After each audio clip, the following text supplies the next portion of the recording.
One occasion I'm going to give you to ask questions is right now.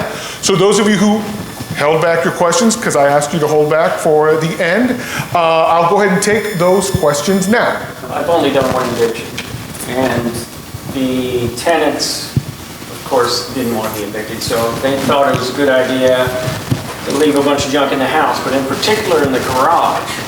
They parked a car in the garage. I could not get good guidance on what to do with that car. So a couple things. I tell this to all landlords. What does your lease say about abandoned property? My guess is your lease probably already says something about how to handle property when it is abandoned. And if it does, then just follow that procedure. One very basic term in a lot of leases says the following. You've abandoned property if you have gone into default, usually for non-payment of rent. And in the reasonable estimation of the landlord, you have vacated. Yeah. The third is, and I have sent you a notice saying, I believe you've abandoned. You've got 48 hours or some other reasonable amount of time. You've got 48 hours to contact me about collecting your stuff. And if you fail to do so, I can then get rid of all of it in any way that I choose. By following that procedure, you could have again, like you said, without consequence, taken all of their stuff and put it on the curb. You could have taken all of the stuff and donated it. You could have taken it and put it right into your own house without consequence, because that was their agreement with you. Including the car? Including the car. Now, how you get that car title transferred, that's its own separate, pile of mess. But you could call the city and say, I have an abandoned vehicle on my property that I would like collected. And then have them haul it away, and they can deal with it. I did talk to the city, and they said it's got to be on the street. Well, that's certainly a complication, but once that vehicle is abandoned, you can move it, because it's not something you absolutely have to keep stored in your garage. Okay. So, but you have to follow that procedure. You can't technically touch their stuff until their stuff has zero value. An abandoned property has zero value. But if you can't technically say that it's abandoned because you didn't technically follow your own agreement, then don't touch their stuff. But the moment you follow all three of those steps, if they're featured in your lease, then you can drag that car out into the driveway, out of the driveway and onto the street, and then say, abandoned, city, come haul it away. If your lease required that notice, don't skip that step. What if you can't find the person to give them notice? Oh, you can always find them by following the lease. What does the lease say about where to send notice? Usually to the property. Sometimes to email. I always encourage landlords, try to get 7 or 8 ways to send notice to your tenants. If you've got 2 tenants you sign, they probably both have personal email. They might even have work email. You might have a tenant portal or an app that you can communicate with. You've got regular and certified mail, and heck, you could even post it on the door. There's all sorts of ways you can notify them that the law recognizes as proper. The fact that they don't see any of them is not your fault. So what I tend to tell landlords in this situation, especially when I look at their notice provision and all I see are blank lines. Come on, guys. What I tell landlords is mail it to the property, regular and certified.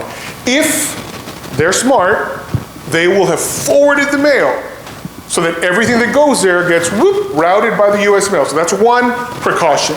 Okay. Number 2, you probably have their cell phone. So send them a text, even if it's not in the lease. You're making a diligent, reasonable effort to contact them. Do you have email? Do you know their grandma's address? Try to contact them in every possible way you can.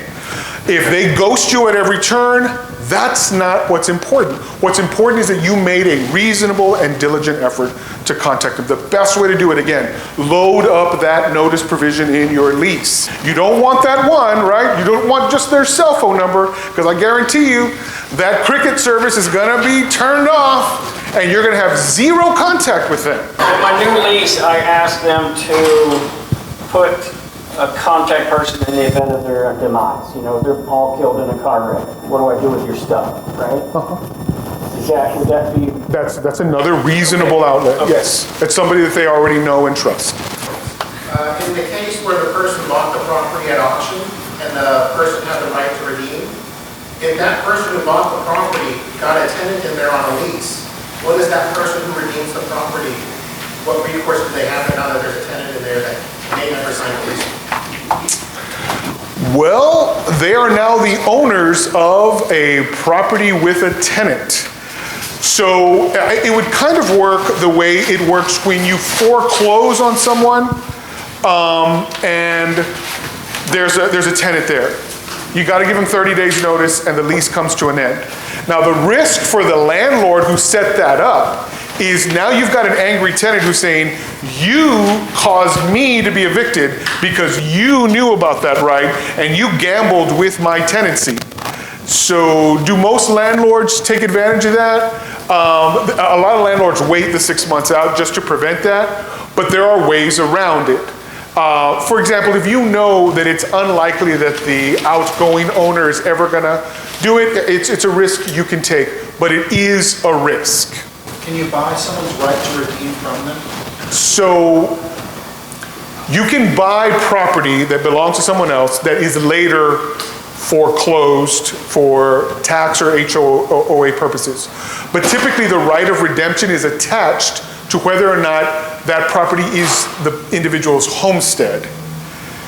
In the event of taxes, you can have a non-homestead property, but while for the owner it extends for up to 2 years, believe it or not, in a tax foreclosure, the homestead owner within 2 years could redeem. That's a pricey redemption, but it is possible. A non-homestead owner would only have 6 months. So could you do it after the fact? Technically, yes. You would still have 6 months. It wouldn't be your homestead. So you wouldn't buy their homestead position for 2 years. You would at most get 6 months. When does a case go to justice court versus a county court? That's an excellent question.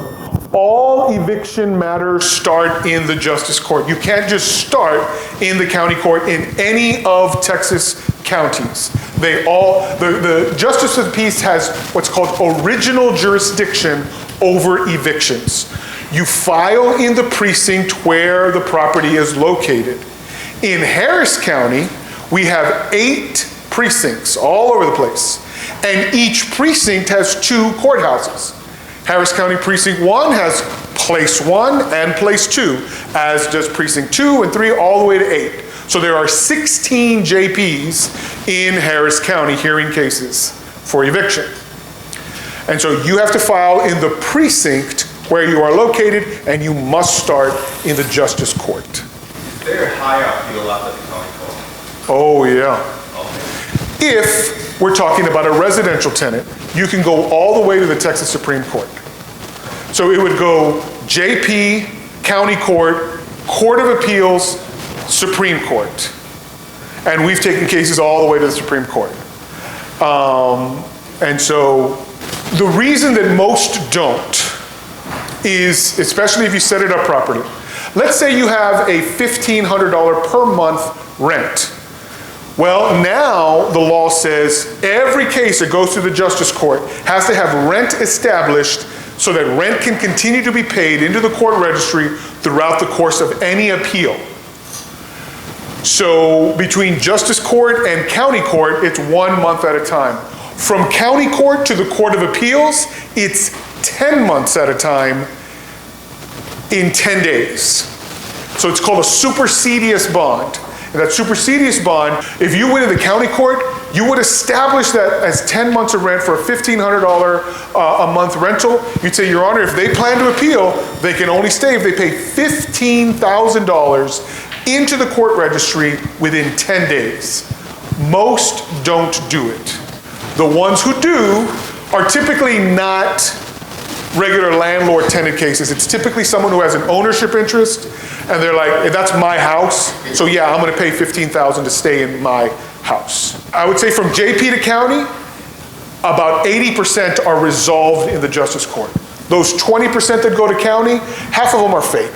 Half of them they no-show at the county level. So of that 10, you get a tiny, tiny fraction that go up to like legitimately go up. Because you can appeal, but you can't stay if you don't pay that bond. So we get cases all the time where we're like, well, I'm gonna appeal this to the Supreme Court. Like, okay, go ahead, we'll gladly take that bond because that goes into the pocket of the landlord. So the rules changed in January that now registry funds are the property of the landlord and can immediately be requested.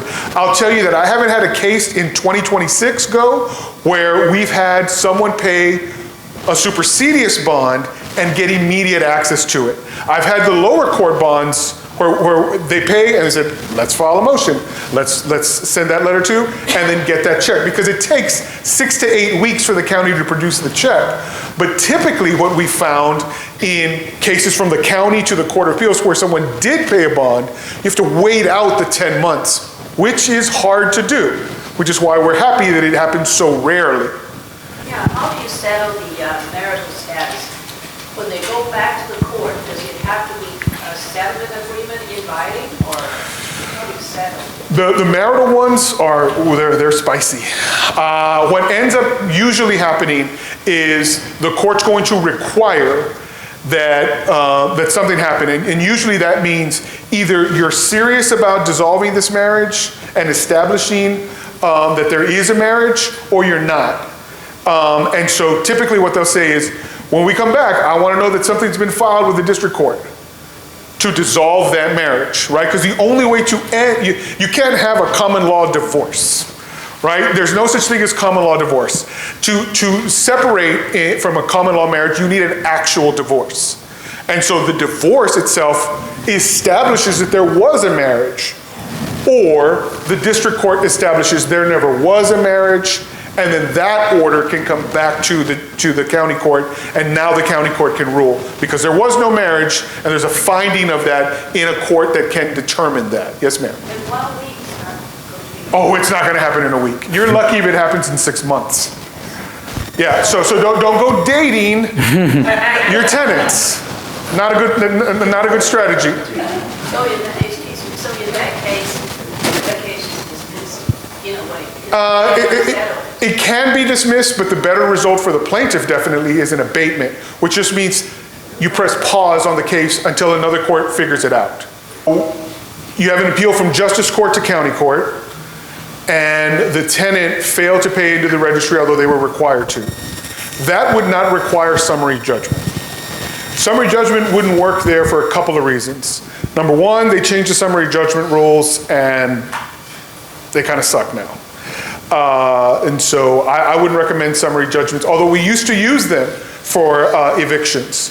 I wouldn't recommend them anymore. It used to be you could get in front of the court in 21 days. Now it's minimally 35 days. So it's not the best approach.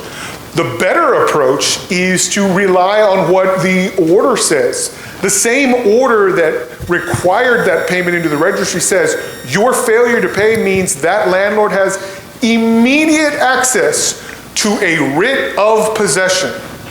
Purchase the writ, get them out. That's your better bet. And here's another tidbit that most people don't know. Let's say they pay into the justice court, but they don't subsequently pay to the county court, because you're supposed to make an initial payment and each subsequent monthly payment directly to the county clerk's office while the matter is on appeal. This is going to happen this month. Someone's going to file an appeal in May, and they're going to be required to pay into the registry a week later, and then guess what? June 1st, they owe another month of rent, and if they don't pay, you, the landlord, have the right now, without a hearing, to go to the county clerk's office and say, writ, please. And we're getting those. The rules have changed more favorably to stop letting tenants abuse these rules. But if you don't know the rules, you don't know how to use them in your favor. So now the rule has been modified, really in a way that's very advantageous for landlords, but more landlords need to know how to use these rules. Thank you all so much. All right, thank you, Ernie.